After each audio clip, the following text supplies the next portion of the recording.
મિત્રો, હું છું હસમુખ ખરા અને મારી સાથે છે ભેરડા રામા મંડળ કિશનભાઈ ગોરિયા. અને આજે એક અમારા નવા મેમ્બર જોડાણા અમારી હારે, જે મેજબીન પઠાણ, કે એક મુસલમાનના દીકરી છે પણ છતાં એ મેરડીમાંની પૂજા કરે છે. એટલે ખરેખર ધન્યવાદને પાત્ર છે. એ અમને જોઈને અમને કીધું કે એક અમારે બેન અહીંયા છે આ કારખાનામાં અને એમને ખૂબ પીડિત છે. માજી, તમે અહીંયા કેટલા ટાઈમથી રહ્યો?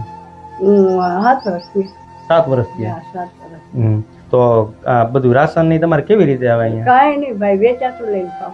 એટલે શું વેચાતું રાશન? હા, ઘઉં ચોખા જે જોઈ વેચાતું લઈ આવું, જેટલા પૈસા થાય એમ લઈ આવું.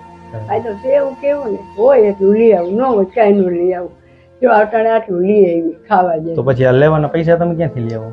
ક્યાં આ કામ કરવું ઈ? ક્યાં કામે જાઓ? આ ઘર કામે. શું અહીંયા પૈસા કેટલા આપે તમને? 500 રૂપિયા. 500 આપે ને, 3-4 ઘરના કામ કરું, પછી ભેગા કરું, પછી ભેગા કરીને લઈ આવું. તો તમારે આ ઘરમાં રૂમમાં લાઈટ નથી બેન? લાઈટ છે, આવી ગયેલો છે, પંખો નથી. પંખો નથી? એના પંખો નથી, લાઈટ છે, પંખો નથી. હા, જો હવે બારે બેઠ્યું, અત્યારે ખાવા આવી તો જો તપેલી પડી, ખાઈ દૂધી થઈ, કોબીનું શાક કર્યું અને બટેટા બે નાખીને શાકીને ખાધું. ઘરમાં તમે કેટલા માણસ? 2 માણસ. દાદા અને તમે? હા. દાદા શું કરે? દાદા કોખરી બેહી રહી છે અહીંયા આખો દી. સિક્યુરિટીમાં? હા. એમને કઈ પગાર આપે કે પગાર એટલો જ તમે કીધું એટલો જ. 500 રૂપિયા? હા, 500 જ. કઈ પગાર નથી મહિને. 1 મહિનાના 500 રૂપિયા પગાર આપે? હા, 1 મહિના. અને તમારે કઈ છોકરા કે છોકરી કઈ છે? કઈ નથી. છોકરીઓ બે સાસરે વહી એ મારા જમાઈ મારી પાસે બોલતા નથી અને મારા ઘરે નથી આવતા કોઈ બી. આજે 7 વર્ષ થયા. જમાઈ મારો ઉમરો 2 જમાઈ નથી પીડ્યા. અને મહિનાની 3-4 હજારની દવા હું કરી લઉં. માદી પડું તો દવા પીનું કામે જાવ, પછી દીકરી કે જમાઈ નું આવે. દીકરા તમારે કઈ નથી ને? હવે તમને કોઈ પૂછે ને કે તમારે દીકરા કેટલા, એટલે 2 દીકરા કહેવાના? કેટલા? 2 દીકરા ને 1 દીકરી? હા, 2 દીકરા ને 1 દીકરી. હવે તમારે એમ નહીં કહેવાનું કે મારા દીકરા નથી એમ. તમારે જે પણ રાશન તૂટો આવે તમે બેન નો કોન્ટેક્ટ કરી લેજો. બેન અમને કહેશે એટલે અમે રાશન તમારે શું કરવું ભાઈ? મુસીબતમાં નો દીકરા નો વાય કોઈ હોય નહીં, નથી માં, નથી ભાઈ, તો નથી બેન, તો કોના આગળ રાવ કરવા જાય? તમારે હવે રાવ અમારી પાસે કરવાની. તમારે જે પણ કઈ રાવ હોય ને એ અમારી પાસે કરવાની. તો મિત્રો, એક આ વાંકાનેર વિસ્તારમાં, કયો વિસ્તાર કીધો બેન?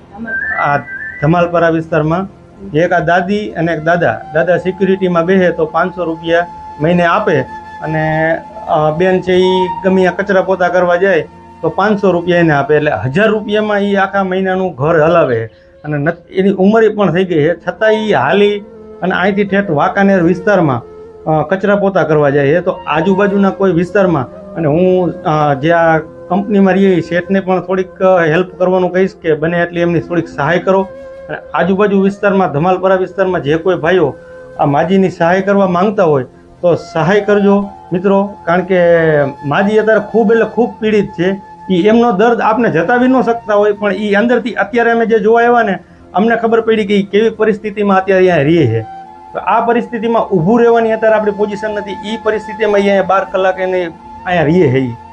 તો મિત્રો, બને એટલી આ માજીની હેલ્પ કરજો. આજુબાજુના વિસ્તારના તમામને હું કહેવા માંગુ છું. અને બને એટલો આ વિડીયોને શેર કરો જેથી બીજા કોઈ દાતાશ્રી પાસે આ વિડીયો પહોંચે. જય હિન્દ, જય ભારત. બીજું ખાસ કરીને મારે કહેવાનું એ કે બહુ સારા એવા સિંગર જે કે મેજબીન પઠાણ, એમને જે મારો કોન્ટેક્ટ કર્યો, તો મેજબીન પઠાણને હું એટલું કહેવા માંગુ છું કે બેન, અમે જે આ કાર્ય કરી એ તમને કેવું લાગે છે?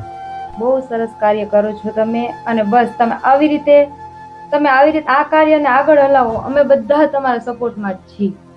અને આવા અનેક મા બાપના આશીર્વાદ તમને મળે. બસ તમે કાર્ય જેટલું સરસ કરો છો કે આજે આખું ગુજરાતને તમારા ઉપર અભિમાન છે.